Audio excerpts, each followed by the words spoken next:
Bueno, señor presidente, le tenemos que agradecer muchísimo nosotros en Uno más Uno y Telentilla, que nos da una nueva oportunidad de conversar con usted. Hace 4 años hicimos una larga entrevista que resultó un éxito de audiencia y mucha gente la celebró por el valor de lo que usted dijo.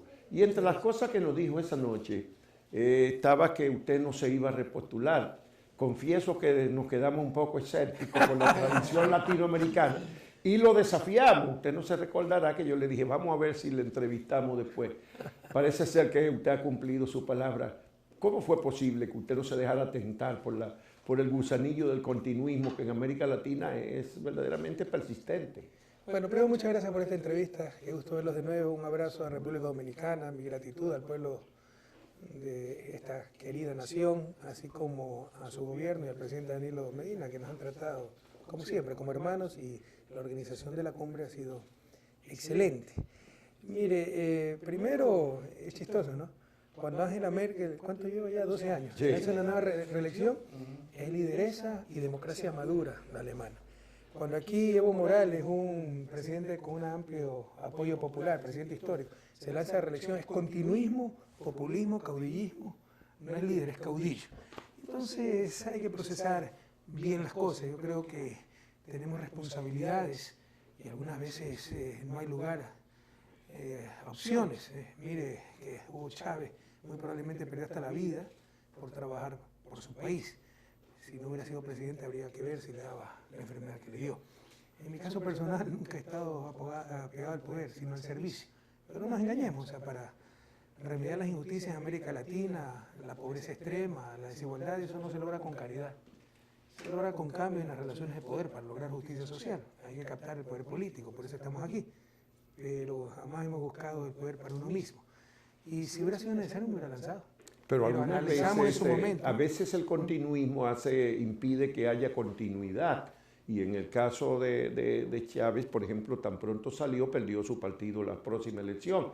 En el caso suyo, a lo mejor no ocurre eso porque puede haber una continuidad en un proyecto político. O sea, precisemos un poquito. Primero ganaron, nos ganó la presidencia Maduro. Segundo, en las legislativas perdieron, pero el gobierno sacó 40%. Lo que pasa es que por el método de distribución de escaños la diferencia de representantes es mucho mayor. Pero un Chávez gobierno que ganaba lleva, con el 60%. Pero un gobierno que lleva 16, 17 años en el poder sacó 40% de apoyo popular. ¿Cuántos gobiernos de América Latina y del mundo pueden darse ese lujo? Pero en el caso ecuatoriano, si hubiera sido necesario, me hubiera presentado.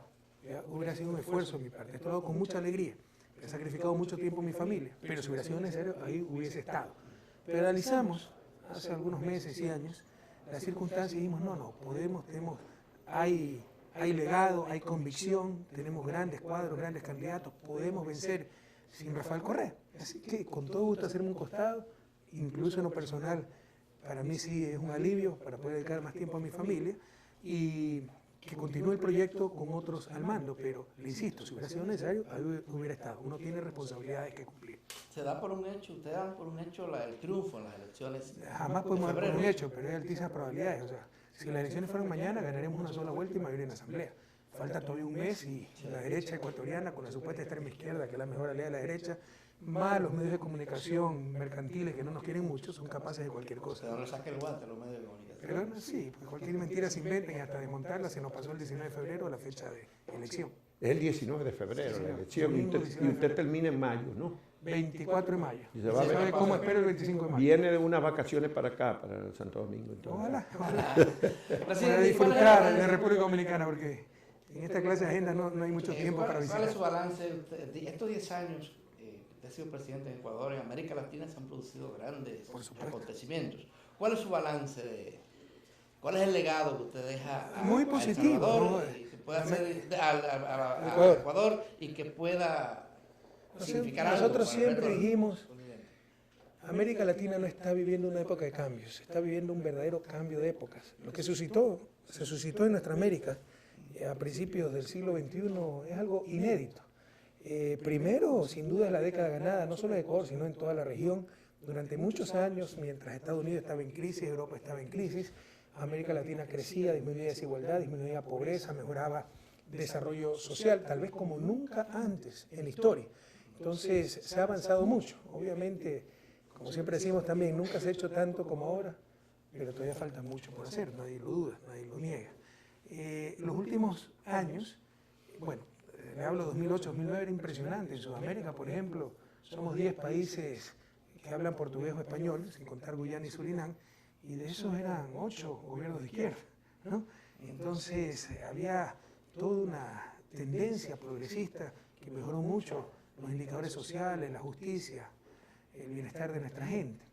Pero sí, en los últimos años hemos sufrido una arremetida conservadora, como que sí, la derecha continental e internacional superó el aturdimiento que le dejaron las consecutivas derrotas que sufrió desde el inicio del siglo, se ha rearmado, tiene apoyo de la prensa de nuestros países, de la prensa internacional, apoyo de grupos de poder, de las ONGs de la derecha de Estados Unidos, que financian las ONG nacionales, en el caso ecuatoriano, venezolano, boliviano, para tratar de desestabilizar nuestros gobiernos. Han cambiado las circunstancias económicas, eso siempre tiene impacto en lo político. Cayeron los precios de las materias primas, las materias que exporta toda la región, no solo los países con gobiernos progresistas, y eso ha dificultado las cosas en los últimos años, y es lo que llamamos, en un inicio llamamos restauración conservadora. Pero el ataque ha sido tan fuerte, mire lo que le están haciendo a Dilma, lo que pasó en Brasil, un golpe parlamentario jurídico, lo que le están haciendo a Lula, el acoso a Cristina, judicial en Argentina. La arremetida ha sido tan fuerte que ya le llamamos un nuevo plan Cóndor. Por supuesto, no puede ser el plan Cóndor de los 70 con sangrientas dictaduras militares. En el siglo XXI tienen elementos más sutiles, pero sigue tal vez el mismo nivel de eficacia. Tratar y los mismos objetivos. Tratar de evitar cualquier cambio en función de las grandes mayorías en nuestra América. Bueno, pero también alguna autocrítica debería tener la izquierda del continente, porque evidentemente que hay los ciclos de la derecha son fuertes y la crisis económica de los últimos años ha influido, pero también ha habido corrupción en la izquierda y en Brasil ha quedado de manifiesto con todo lo de Petrobras y Lavallato, sí, y la Odebrecht y todo eso. Ha habido una corrupción fuerte del sistema político del que aparentemente no se ha librado. No se da toda la responsabilidad que se le echan, pero parece que tiene alguna también. Te lo he dicho, ¿no? Se tiene responsabilidad política, otra cosa es culpabilidad. Por ejemplo, los presidentes somos los responsables de la seguridad ciudadana. Si alguien asesina, violencia callejera o delincuencia, asesina a un ciudadano, yo soy el responsable. Yo no soy asesino, pues no soy el culpable. Y eso es lo que manipula muy bien cierta prensa y ciertos grupos de oposición. Pero que hay es decir, querer involucrarnos en esos casos de corrupción. Algunos dirigentes del partido han sido ya condenados, ¿sí? por corrupción. Y otra cosa es que Lula sea corrupto, Dilma sea corrupto. Sí. Y Dilma no la han acusado todavía de corrupción. Hay nuevas formas de corrupción y hay que ser coherentes. Por ejemplo, antes de nuestro gobierno, las aduanas de Ecuador eran un nido de corrupción. Pacifitel, la empresa de telecomunicaciones, el negocio más rentable del mundo, perdía plata desde sencillos servicios como el registro civil. Si usted no pagaba, no era atendido. Todo eso se ha eliminado porque era corrupción evidente, era tolerancia a la corrupción. Pero ¿cómo controla la corrupción cuando es una coima recibida por un funcionario en un concurso público, ¿no? Pero le pasan la propina a un funcionario y se la depositan en una cuenta en una empresa fantasma en un paraíso fiscal? ¿Cómo detecta esas cosas? Una forma es combatir estos paraísos fiscales. Y la propia oposición de derecha se opone porque tiene su capital en los paraísos fiscales. Hay que ser consecuentes en la lucha contra la corrupción. Bueno, ahora parece que los paraísos fiscales han bajado un poco la guardia. Por ejemplo, en Suiza están colaborando en investigación. Eso es lo que dice. Sí, bueno, mucha todavía diferencia existen los paraísos entre lo fiscales. que se dice, lo que se proclama y lo que se hace. Sí. Sepa usted que hasta Estados Unidos tiene paraísos fiscales. Delaware es un paraíso fiscal, Sí. Florida, Nevada. ¿No? Ni qué decir muchos miembros del Commonwealth. Presidente, ¿cómo están combatiendo ustedes el escándalo Odebrecht? Investigando. Pero le insisto, o sea, de esto ella se quiere posicionar que nunca ha habido tanta corrupción. Eso es una falsedad absoluta. O sea, cuando llegamos al poder, pregúntele a cualquier ciudadano ecuatoriano. O sea, la corrupción es evidente en los servicios públicos, la que se puede detectar. Cuando usted no la tiene en el registro civil y tiene que pagar un tramitador, es corrupción. Pero es evidente porque no están atendiendo al ciudadano. Cuando usted hace un concurso y gana una empresa constructora como Odebrecht, ¿ya? Y todo parece claro, ¿cómo sabe que le ha dado una coima a un funcionario y le ha depositado esa coima en un paraíso fiscal? Pero usted en su gobierno sacó a la Odebrecht de Ecuador y después volvió. No hay gobierno que haya tratado más duro Odebrecht que el gobierno ecuatoriano. Por hacerle mal una represa que fue contratada en el 2003, ¿no? Pero la acabaron en mi gobierno. Yo llegué al 2007 al poder y creo que la inauguramos en 2008 y se dañó a los 6 meses o menos. Una Expulsamos a hidroeléctrica. Odebrecht del país. Ordenamos arraigo para sus principales directivos. Les quitamos los 4 o 5 contratos que tenía en ese momento en Ecuador. Y lo obligaron a pagar. Nos quitaron hasta el embajador, nos retiraron el embajador brasileño. ¿Ya? No cedimos hasta que esta empresa pagó absolutamente toda. Ellos mismos repararon, le costó como 60 millones la represa, la hidroeléctrica, y además hasta pagó el lucro cesante, cerca de 20 millones, por el daño que nos había ocasionado. Luego de eso, pues volvió. Ha participado en 5 o 6 concursos con el gobierno central, los ha ganado, ha tenido los concursos. ¿Cómo vamos a adivinar que ha dado coimas? Que además, lo único que tenemos es una denuncia de un empresario corrupto. Tampoco vamos a crear una lista que pase. Por ejemplo, nuestro vicepresidente actual, que está con permiso porque es candidato a vicepresidente, votó a Marcelo Odebrecht de su oficina. Le digo, váyase, cuando la expulsamos de Odebrecht, ¿no? Por el mal trabajo que había hecho en la hidroeléctrica. Nos tiene jurada por esa gente la venganza, ¿verdad? Porque la tratamos muy duramente. Entonces, que nos presenten los nombres de los corruptos, pero con pruebas. Porque tampoco vamos a sacar de Al Capone una lista ustedes se lo cualquiera. están pidiendo, porque supuesto. ellos han confesado ante la justicia de Estados Unidos Pero es que hay que casualidades pagaron. que ya a estas alturas no las creo mucho. Por ejemplo, son 12 países donde esta gente ha dado coimas. Entonces, evalúa el periodo, se investiga el periodo 2001-2016, pero en Ecuador, sorpresa, 2007-2016, solo el periodo de nuestro gobierno. Ya estoy viejo para creer en coincidencias, ¿no? Ya. ¿Y cuál es la actitud que ha asumido el gobierno frente a este nuevo escándalo? Pero absoluta transparencia, buscar pues, los culpables, que nos dé el Departamento de Justicia, que también... Pero ustedes están pidiéndolo formalmente. No sería sorprendente que someta sus decisiones a los intereses de política exterior de Estados Unidos, la lista con pruebas para sancionar. Mientras tanto, estamos investigando de nuestra parte. Se han detectado depósitos inusuales en un asesor ad honorem del alcalde de Quito, y el único contrato vigente, los contratos con el gobierno han sido cerrados, es el del Metro de Quito, que es un contrato con el municipio de Quito, no con el gobierno central. Se descubrieron, ¿no?, listas de contactos de Brecht, pero en el año 87, cuando se dio el trasvase, una obra muy importante, el trasvase a Santa Elena. El jueves, mañana, irá mi asesor jurídico con una delegación a buscar toda la información posible de ese periodo para detectar En si ha habido Brasil, pagos lo indebidos van a- en Brasil. y en Estados Unidos también se lo están pidiendo. Eso está a cargo del fiscal de la Del Nación. fiscal, ¿verdad? Formalmente el fiscal es el que tiene que realizar la investigación oficial. Nosotros podemos investigar por nuestro lado, pero oficialmente, para judicializar es el fiscal. Él va, me parece que tiene la cita el 1 de El febrero fiscal en tiene el Departamento de independencia. Justicia. Independencia del Poder Ejecutivo. El fiscal es absolutamente autónomo. Pero ustedes, por su parte, también Es están... elegido por haciendo- concurso de Por merecimiento. eso le pregunto. En Porque no es Estados lo mismo Unidos de creo que acá. lo designa el presidente. En nuestro país es elegido por concurso de merecimiento. Y el Ejecutivo está participando en esa preocupación. Todo el apoyo, por supuesto. Si somos los primeros interesados en saber quién nos ha traicionado, si es que ha habido una traición. Porque para la Revolución Ciudadana, que es una revolución ética también, de mano limpia, un funcionario, alto funcionario, que recibe una coima, no es solo corrupción, es traición a este proceso que ha despertado tantos sueños en el pueblo ecuatoriano. ¿Cuál es su legado fundamental? Digamos mejor su éxito principal. ¿Cómo usted lo resume? Así, Yo no creo que sea mi éxito. Es el 10 éxito todo- años de gobierno. Es el éxito de todo un pueblo. Pero en muchas cosas hemos pasado del último lugar a los primeros lugares en América Latina. Por ejemplo, infraestructura vial, estamos en primer lugar. Energía, soberanía energética, reforma de educación superior, reforma de la salud, justicia, seguridad. Somos los países más seguros del continente, el único que tiene un sistema integrado de seguridad, el EQ 911. Pero como siempre decimos, el principal logro es intangible. Cuando llegué al poder, vi un país destrozado. No sé si ustedes sepan que en el 99 tuvimos una crisis muy grave, quebrados 16 bancos, y no se le ocurrió mejor idea a los gobernantes que congelar, impedir que saquen sus ahorros los ciudadanos para salvar a los bancos. La gente se suicidaba por no tener para el médico, para la escuela de sus hijos. Aquí tuvimos una también. Una que Eso no produjo fue- millones de migrantes. Ecuador no era un país de gran migración. Millones de migrantes en muy pocos años, pero millones. Fue una desestructuración social sin precedentes, destruyó familias enteras. Todavía tenemos madres que A 16, España 17 años no llegaban- han visto a sus hijos. A porque se España fueron a llegaban España. los ecuatorianos en aviones charter, pero han regresado una parte, ¿verdad? Sí, se revirtió con nuestro gobierno de flujo migratorio. ¿Qué- Ese qué- fue el qué país- cantidad regresó? Ese fue el país que yo encontré, ¿no? Donde todos los días la prensa nos bombardeaba que los buenos caminos eran para los demás, que éramos inútiles, perezosos, corruptos. Ahora el pueblo ecuatoriano no acepta eso. Entonces, el principal legado es intangible.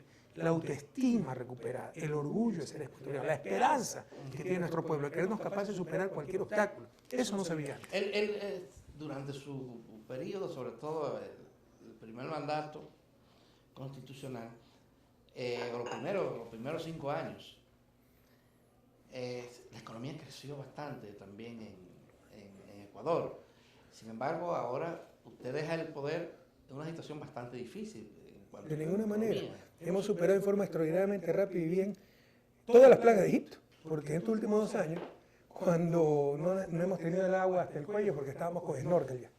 Y para poner en perspectiva, ¿ya? Por primera vez en 30 años, 2 años seguidos caen las exportaciones. 85-87, 1985-1987, Por el petróleo. cayeron 32%. No solo el petróleo, cayó banano, etc. ¿Cayeron otros Nos productos? cayeron 40% las exportaciones, cerca de 10.000 millones de dólares perdimos, 10% del PIB. Por primera vez que somos exportadores de petróleo, el gobierno central no recibe un centavo en 2 años de ingreso petrolero. Por el contrario, tuvimos que poner 1.600 millones a las petroleras públicas por el desplome del precio del petróleo, que no cubrían ni los costos de producción. Tuvimos que sacar 1.600 millones para darle a las empresas públicas, tenemos 2, Petroecuador y Petroamazonas, para que no quiebren, ¿ya? Y cuando usted tiene una situación de esa naturaleza, la moneda tiene que depreciarse. Como no tenemos moneda nacional, se apreció el dólar. Nos devaluó, depreció la moneda Colombia en un momento de 85%. No teníamos cómo responder, destrozaban a nuestras zonas de frontera. Además, por los tratados de protección recíproca de inversiones que gobiernos entreguistas firmaron en los 90, estamos sometidos a estos tribunales internacionales que siempre fallan en funciones de las transnacionales, perdimos juicio por 1.140 millones de dólares, eso es 1.1 del PIB, contra Occidental y Chevron. Tuvimos que parar en 6 meses, no teníamos capacidad de negociar, porque si no nos cerraban las cuentas, necesitamos financiamiento desesperadamente, nos embargaban activos. Y como que si esto fuera poco, a todo esto le llamamos la tormenta perfecta. Tuvimos una serie de desastres naturales, activación del Cotopaxi, el volcán más alto del mundo, un invierno extremadamente fuerte con inundaciones, etcétera, y el terremoto por el 16 de abril, de casi 8 en escala Richter, que nos hizo perder más de 3 puntos del PIB, más de 3.000 millones de dólares, y por sí solo de crecer al PIB en 0.7%. Pese a eso, ya desde el segundo trimestre del 2016 ya estamos creciendo. Pero ustedes bajaron la Con pobreza. respecto a T-1, y este último trimestre, el 2016, seguramente crecemos con respecto a T-1 y T-4. Y yo entregaré el 24 de mayo una economía estabilizada y en crecimiento. Eso no se ha visto en el país. O sea, las capacidades del país son cosas que antes no imaginábamos. Bueno, ustedes Todo esto sin crecimiento de la pobreza. en ¿Sabe cuánto reducir es la la tasa de pobreza. desempleo? ¿Cuál es la tasa? 5.2%. Es el desempleo Esa es todo lo que hemos actualmente. ¿Y actualmente. la pobreza, los niveles de pobreza? Se ha quedado estable. Ustedes la Hemos bajaron. protegido a los más pobres, porque eso también le debe servir de lección a Latinoamérica. El crecimiento es algo deseable, pero no es lo más importante. Usted puede tener mal crecimiento, puede tener crecimiento con incremento de pobreza, porque todo se concentra en pocas manos o todo se va fuera del país. Entonces, el crecimiento es deseable, muy deseable para países como los nuestros, pero tiene que beneficiar a las grandes mayorías y no siempre es así. Lo contrario también es cierto, usted puede pasar momentos difíciles, tener decrecimiento como probablemente vamos a tener en el 2019, pero tampoco será lo que dice el Fondo Monetario, pero proteger a los más pobres, ya, e incluso si alguien pierde su trabajo, hoy tiene educación gratuita para sus hijos, hoy tiene medicina gratuita para su familia. Entonces ya es otra situación totalmente Bueno, el diferente. Banco Mundial y otros organismos dicen que ustedes fueron de los que más redujeron la pobreza, como Perú y Bolivia. Ese cordón andino redujo la pobreza. Ustedes, dice el Banco Mundial, que en 10 años bajaron de 37 a 22. Sí, señor. 15 puntos. Sí. ¿A qué usted lo atribuye? A la política, pues, en función de las grandes mayorías, a esa red de protección social que no contradice el mercado, lo fortalece. Porque cuando usted sabe que si se queda desempleado o si le fracasa un emprendimiento, sus hijos podrán seguir yendo a la escuela, porque ahora es gratuita. Antes se pagaba 25 dólares por chico. Ahora se recibe uniforme, se recibe desayuno escolar, se recibe libros. Usted sabe que su familia podrá ir a los mejores hospitales, a la mejor atención, porque los hospitales públicos ecuatorianos son los únicos acreditados en América Latina hispana, por las más exigentes agencias de acreditación a nivel mundial de hospitales. Entonces se arriesga, si no, se para un poco ese espíritu emprendedor cuando son extremas las situaciones, ¿no? Tiene éxito, es el dueño del país. Pero esa salida de la fracasa, pobreza- no es nada. Entonces, la red de protección social fortalece al mercado. Y hay Eso es lo que hemos garantía de que construido no todos estos vuelvan años. hacia atrás, porque hay algunos organismos que hablan de población que ha salido de la vulnerabilidad, pero que se quedó en el límite. En el caso de ustedes, ¿hay garantía de que eso no se revoque? Bueno, eso dependerá del próximo gobierno del pueblo ecuatoriano. Yo sí le puedo decir que el pueblo ecuatoriano no permitirá que el pasado vuelva.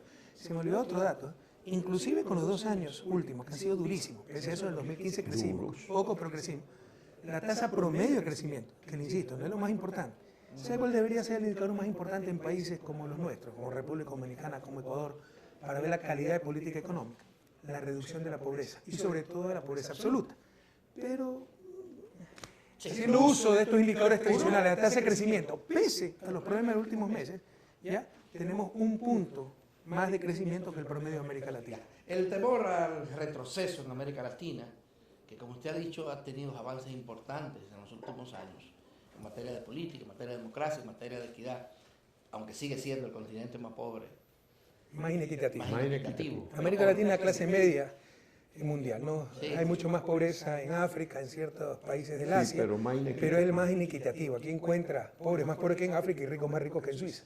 Pero en promedio estamos bien, como dicen los economistas. En la región hay mucha incertidumbre a propósito del triunfo en los Estados Unidos de un hombre que está prometiendo ser más conservador que los conservadores en su política. Una de su promesa, que ya comienzan a ejecutarse, tiene que ver con la migración, la posibilidad de exportar masivamente, a inmigrar y frenar la llegada. Ya lo del muro se anunció. Usted habló del muro en su discurso ante la CELA. Sí, indirectamente, pero lo mencionó al muro. Cuéntenos de eso. ¿Cuál es su posición? ¿Qué usted piensa que va a pasar? Eso demuestra lo elemental de la política de Trump y de esos grupos de extrema derecha. Creen que así van a parar la migración, construyendo muros, construyendo puentes y logrando decentes condiciones de vida para la humanidad entera, mejorando las condiciones del comercio. Algunos creen que el comercio justo es cuando se nivela la cancha. O sea, el comercio justo es cuando la selección infantil compite contra la selección de mayores.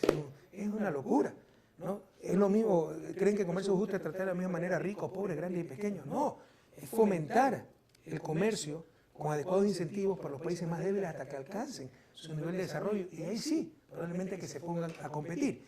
Pero se hace todo lo contrario, siempre en beneficio de los países del norte, los países más ricos. Entonces, podrán construir los muros que les dé la gana. Es no entender el mundo, no entender la historia. ¿No? Mientras no haya mayor distribución de los frutos del progreso, mejor distribución entre todos los seres humanos, los reportes de inequidad que salen son inmorales, ya no escandalosos. Bueno, creo que 8 o 9 millonarios, multimillonarios del mundo tienen el 50% de riqueza mundial. Mientras existan esas aberraciones, no sé cómo se las vamos a explicar a las futuras generaciones, esas aberraciones, seguirá habiendo migración. Bueno, Oxfam sostiene no solamente eso, que en su informe que se hizo público ahora en enero, que le dije el de Credit Suisse, sino que también sostiene que el 1% de la población mundial tiene igual riqueza que el 99% restante. Ese mundo es sostenible. No, ¿se podrá mantener la paz y la estabilidad en el mundo con esa desigualdad? Yo por ahí le playé una idea al Papa Francisco, que es doblemente infalible, por Papa, pero más aún por argentino. No, entonces, él dice, los problemas, algo así, ¿no? Yo le modifiqué un poco la frase, pero la idea es que mientras no se resuelvan las grandes inequidades, tampoco habrá solución para los problemas sociales mundiales. Y seguirán construyendo los muros que les dé la gana, que no podrán parar la migración. Pero el Papa Francisco ha hablado de que en vez de muros construyamos puentes. Usted acaba de decir eso. Sí. ¿Se lleva bien con usted? ¿Simpatiza con el Papa Francisco? O sea, yo simpatizo. Creo que él también simpatiza conmigo. Él está diciendo muchas cosas atrevidas y haciendo cosas. Por fin hay un Papa al cual se escucha y que está diciendo cosas importantes. Sí. Por fin. A los tiempos al menos. Bueno, presidente, definitivamente estamos en la era Trump y al final de ella, ¿qué se puede esperar? ¿Qué va a ser el mundo? Yo lo que espero de América Latina es que lleguemos algún día a ser tan independientes como región que es irrelevante quién sea el presidente en Estados Unidos. Esa es la América Latina que hemos construido. Por eso la importancia es el acto. Sí me molesta mucho que todas las discusiones ahora se centren sobre Trump. Yo trabajo para tener una América Latina donde sea irrelevante si está Trump, Obama, Churchill, quien le dé la gana. Yo sé que Churchill es inglés, por si acaso, estoy exagerando. ¿Y su retiro es definitivo o podría volver después en el país?